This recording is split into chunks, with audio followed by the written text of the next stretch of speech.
Everyone, আমার আরেকটি নতুন ব্লগে তোমাদের জানাই স্বাগত। তোমরা তো আগের ব্লগে দেখেছো আমার মামামের রাত 12টার সময় বার্থডে সেলিব্রেশন করেছিলাম। আগের দিন রাত্রে যেহেতু অনেকটা জেগেছিল তাই সকালবেলা ঘুম থেকে ওঠার কিছুক্ষণ পরে মেয়ে আবার ঘুমিয়ে পড়ে। ঘুমিয়ে থাকতে থাকতে এইদিকে আমরা রান্নাঘরে চলে এসেছি রান্নার প্রস্তুতি করতে। আর ও যতক্ষণ ঘুমিয়ে আছে ততক্ষণ ভাবলাম আমরা রান্নাগুলো গুছিয়ে নিই, কারণ দেবাংশী ঘুম থেকে উঠানোর পরে ওকে কিন্তু খেতে দিয়ে দেবো আমরা। তাই ভাবলাম ও ওঠার আগে যদি রান্নাটা কমপ্লিট হয়ে যায় তাহলে আমাদের বেশ ভালোই হবে। এইদিকে আমি ওকে ঘুম পাড়াতে পাড়াতে আমার কাকি শাশুড়ি কিন্তু এইদিকে দেবাংশীর জন্য পায়েস রান্না করে দিয়েছে। পায়েসটা এত সুন্দর খেতে হয়েছে তাই আমি রান্নার দায়িত্ব পুরোটাই কাকি শাশুড়ির উপর দিয়ে দিলাম। এমনকি আমার এই কাকি শাশুড়ি কিন্তু রান্না খুব ভালোই করে, তাই ভাবলাম ওইদিকে রান্না করুক আর এদিকে দেবাংশী উঠে গেছিল রানতে রানতে। এদিকে যখন দেখলাম রান্না শেষের দিকে তাই ভাবলাম এবার দেবাংশীকে স্নান করিয়ে দিই। কিন্তু যখন ওকে স্নান করাতে যাবো তখন দেখি ডেকোরেশনের লোকজন এসে গেছে। তাই ভাবলাম ঠিক আছে ওখানে তাহলে ডেকোরেশনটা হয়ে যাক, তারপরে ওকে স্নানটা করিয়ে দেবো। কিন্তু সত্যি কথা বলতে বলতে ডেকোরেশন করতে এতটা টাইম লেগে গেল যে ওকে স্নান করাতেও আমার অনেকটাই লেট হয়ে গেল। তোমরা হয়তো জানবে যে আমি হয়তো মহারাষ্ট্রে থাকি, কিন্তু এইদিকে না আমাদের ওখানকার মতো বাঁশের প্যান্ডেল হয় না। তো দেখতে পেলে লোহার মতো একটা রড নিয়ে গেল চৌকো, আর সেটা বসিয়েই কাপড়টা নিয়ে দিলে প্যান্ডেল হয়ে যাবে। এইদিকে মাম্মাম উঠে গেছিল বলে ওর পাপার কোলে একটু রোদ খাচ্ছিল, যেহেতু এই দিন বেশ ভালোই ঠান্ডা ছিল। আর এইদিকে কিন্তু তোমাদের মনেই হতে পারে যে এত বড় অনুষ্ঠান করলাম কিন্তু আমার বাড়ির লোক কিংবা আমার শ্বশুর শাশুড়ি কাউকেই তোমরা দেখতে পেলে। তাহলে এই দিনটাতে বাড়ির লোককে অনেক মিস করছিলাম, কিন্তু কিছু করার নেই, কি করব বলো।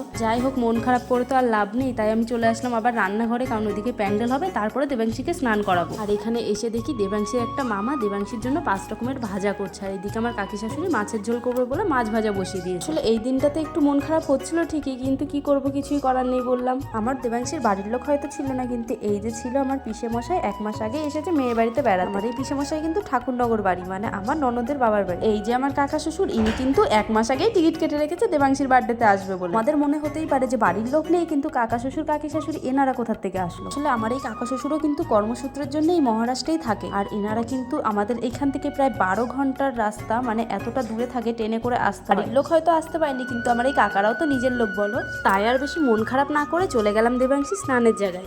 আমারও ইচ্ছা ছিল এই বার্থডের দিন আমার মাম্মামকে একটু হলুদ আর দুধ দিয়ে স্নান করাবো, আর তাই এতক্ষণ দেরি করলাম যে প্যান্ডেলটা হয়ে যাক তারপরে ওকে স্নানটা করাবো। ভাবলাম হয়তো ফটোগুলোও ভালো আসবে আর দেখতেও ভালো লাগবে ভিডিওতে। তোমরা কি কিছু লক্ষ্য করলে? পেছনে দেখো পুরোটাই কিন্তু সাদা কাপড় দিয়েছিল। এখানে নিয়মগুলোই এইরকম, যে কোনো অনুষ্ঠানই হোক কাপড় কিন্তু সাদাই দেবে। আমার কিন্তু প্রথম একটু কেমন লাগছিল যে সাদা কাপড় কেমন একটা দেখাচ্ছে, আর পরে ভাবলাম যে এখানে যেহেতু বেলুনের ডেকোরেশন হয়ে যাবে তখন আর সাদা কাপড়টা দেখা যাবে না। এদিকে অনেকটা বেলা হয়ে গেছিল, প্রায় 3টে বেজে গেছিল দেবাংশী স্নান করাতে করাতে। তারপরে এইদিকে কিন্তু মামামের স্নান করানো শুরু করে দিয়েছি, মানে হলুদ দিয়ে। প্রথমেই কিন্তু হলুদ দিয়েছে আমার ননদের মেয়ে, মানে অশ্মি।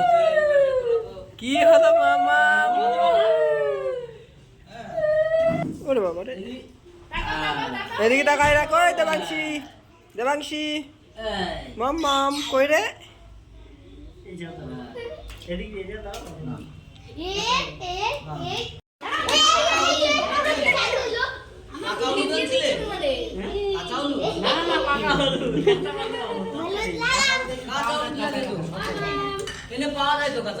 আর এদিকে কিন্তু একে একে সবাই দেবাংশীকে হলুদ দিয়ে দিলে, এইবার আমি আর ওর পাপা দেবো। আর হলুদ দেওয়ার আগে ভাবলাম কিছু ফটোশুট করে নি মাম্মামের, কারণ এরপরে তো স্নান করিয়ে দেবো, তখন আর তোলা যাবে না ফটো। আসলে ভেজা গায়ে তো বেশিক্ষণ রাখা যাবে না, কারণ ওর ঠান্ডা লেগে যাবে। তারপরে ফটো তোলা কমপ্লিট হয়ে গেলে আমিও কিন্তু আমার মাম্মামের গায়ে হলুদ ছুঁয়ে দিলাম। এদিকে দেখতে পাচ্ছ দেবাংশী কত খুশি হয়েছে দেখো, আর ওর কিন্তু জল আগাগোড়াই খুব ভালো লাগে। যদি জল নিয়ে সারাদিনও খেলতে দেওয়া হয় ওর কিন্তু একটু আপত্তি নেই এতে। দেবাংশী মাম্মামের বার্থডের অনুষ্ঠান পুরোটাই কিন্তু হয়েছে আমার ননদ বাড়ি, তাই পাশেই কিন্তু ছিল দেবাংশীর দিদি, মানে আমার ননদের একমাত্র মেয়ে অশ্মি। আর তোমরা হয়তো ভাবতেই পারো যে অনুষ্ঠানটা কেন আমি ননদ বাড়িতে করছি নিজের বাড়ি ছাড়া। তাহলে আমার এখান থেকে আমার ননদের বাড়ি প্রায় 2 ঘন্টার রাস্তা, আর আমরা যেখানে থাকি সেখান থেকে বাজারঘাটও অনেকটা দূরে, আর সবকিছু পাওয়া যায় না বলতে গেলে। আমার ননদরা যেহেতু একদম সিটির উপরে থাকে, মানে একদম স্টেশনের কাছে, তাই সবার যাওয়া আসার জন্য কোনো অসুবিধা হয় না। অনুষ্ঠান বাড়িতে তো বারবার বাজারে যেতে হয় কিছু না কিছু ভুলে গেলে, তাই এত চিন্তা মাথায় রেখে আমরা সবাই মিলে ঠিক করলাম বার্থডেটা ওখানেই হবে। আর আমার ননদরা যেহেতু এখানে অনেক বছর ধরেই থাকে তাই ওদের বাড়িতে কোনো কিছুরই সমস্যা হয় না। এখন যা কিছুটির দরকার হয় সবকিছুই কিন্তু পাওয়া যায় হাতের কাছে। যেমন ধরো এই প্যান্ডেলের ডেকোরেশনটা আমরা করব বলে ঠিকই করিনি, কিন্তু হঠাৎ করেই ঠিক করলাম আর হঠাৎ করে প্যান্ডেলটা করে দিল। মানে কোনো কিছুরই টাইম লাগে না বললেই চলে, মানে মুখে বললেই সবকিছু হয়ে যায়, মানে বাড়ির কাছে সবকিছুই আছে। আর তাই সবাই মিলে চিন্তা ভাবনা করেই বার্থডেটা কিন্তু এখানে করা হয়েছে। এই সময় হয়তো ভাবতে পারবে যে সবাই আছে কিন্তু আমার ননদ কোথায়। আসলে আমার ননদ গেছিল দেবাংশীর জন্য কেনাকাটা করতে, আর ওর আসতে যেহেতু অনেকটা দেরি হবে তাই কিন্তু আমরা ওকে স্নান করে দিলাম। এখানে দেবাংশীকে দেখো কতটা খুশি, মানে ওর খুশিতেই আমাদের খুশি। ও হয়তো আরো খুশি হতো যদি ওর ঠাম্মি দিদুনকে কাছে পেতো। আজকের ভিডিও এখানেই শেষ করছি, আর সামনেই কিন্তু মাম্মামের আরো নতুন বার্থডে ব্লগ আসছে।